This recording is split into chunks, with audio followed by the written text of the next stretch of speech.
Me and my dog came in from a run and I didn't give him food and water immediately, even though I knew he was hungry and thirsty, because there's something called bloat that dogs can get if they're like sucking in too much air and then they drink water, or if they exercise right after they eat. Like, there are so many ways that a dog can get bloat, and I've been seeing it a lot on TikTok. So I was like, well, let me just bring him in and have him cool down first before I give him food and water.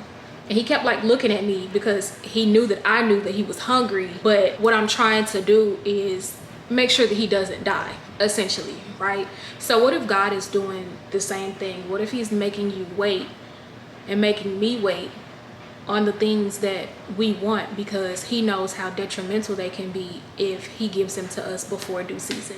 What if he knows that either we'll mess it up or it could actually really harm us if he gives it to us prior to the time when it's supposed to be done? Ecclesiastes 3 talks about there being a due season for everything. And Isaiah 60:22 also says, at the right time, I, the Lord, will make it happen. There's a phrase talking about waiting well. And it's very hard to wait well when you know that there's something that you want. Sometimes you can feel such agonizing pain because you want that thing so bad, and then you can also get caught up in comparing yourself to other people and where other people are, and then being upset with God that he gave it to somebody else but he's not giving it to you. And the funny thing about it is, like, say there's another dog, right? My neighbor has a dog. So say I gave my neighbor's dog some food before I gave Cass some food, and Cass gets mad and he looks at me like, why are you giving him food when you know that I'm hungry and I've been waiting all day? Because Cass only gets food twice a day. Let me just explain that. But if Cass got mad because I have a bird's eye view on what's going on, Cass doesn't know anything about bloat, right? So since we just came in from exercising and he's panting real hard, he doesn't know that that food and that water could cause him harm if I gave it to him right in that moment. But if I gave it to the other dog who did not just come in from exercising, and maybe I just saw him outside and I saw that he was hungry and I gave him some food, he wouldn't understand the difference. So that's why we also have to stop getting so caught up in comparing ourselves to other people on social media specifically, okay? Because we don't understand what's going on in their situation. All we see is the product of it. And a lot of times what's happening, what I've been noticing for me, is God is trying to implement certain things in me. He's trying to instill certain things, certain character development. I know we hate that. I know we hate it, but hear me out.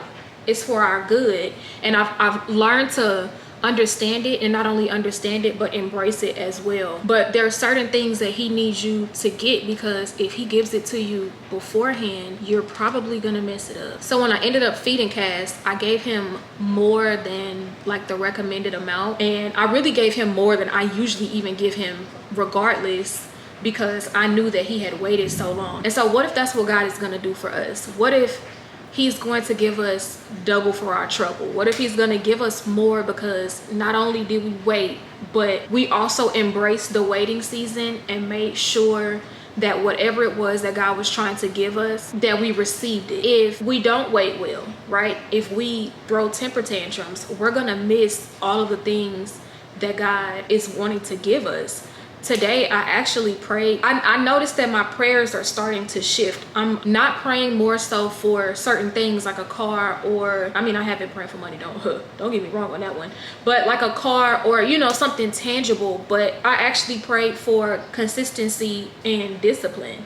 So I'm praying for certain characteristics, because I know that those things are going to do me more good in the long run than something tangible would right now. And I think that's the whole point, that God is giving you something for you to be able to steward whatever he gives you well, instead of just giving you something to pacify you just because you're angry. What I really love about God is his emotional capacity. We can go to him and we can be upset about something, we can cry about something, we can be so sad about something, we can tell him that we are in agonizing pain, And he is going to understand that. He's going to speak to us in that season, but he's still not going to give us the thing that we want. He's still not going to pacify us because we are still not going to do those things the right way. We're not going to treat those things the way that we should treat them, because he knows if I give this thing to you now, because I gave it to you when you were desperate, you, one, might mishandle it, and two, you might praise that thing more than you praise God. And he's a jealous guy, baby. He's never gonna give you something that you're gonna put above him. What? But I guess I just wanted to talk to y'all about waiting well. It's very hard, but once you get over your temper tantrums and once you learn to take everything to God, first and foremost, stop talking to your family members, stop talking to the people around you. Sure, you can vent all you want to, but those people can't change your situation.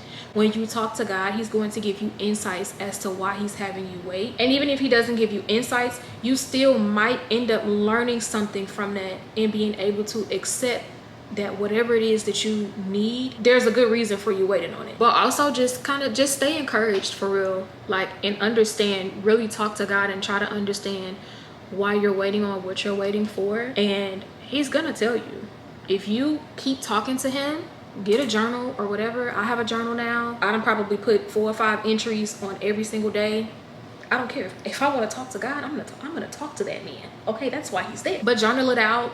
Talk to him, pray to him. The faster you grasp onto the concept of why you're waiting, the quicker you can get to the thing, because then you're going to be able to receive what it is that God is trying to instill in you, where he's trying to change your heart, where he's trying to change your mind, where he might be trying to take greed out of you, where he might be trying to get you to stop coveting your neighbor, where he might try to instill in you certain characteristics that you're going to need, not only for that thing, but for many things in the future. Just talk to him and try your best. But if you gotta throw a temper tantrum, I'm not beside a temper tantrum, okay? So throw that tantrum, but get back to getting yourself together, okay? Y'all have a great day. Bye.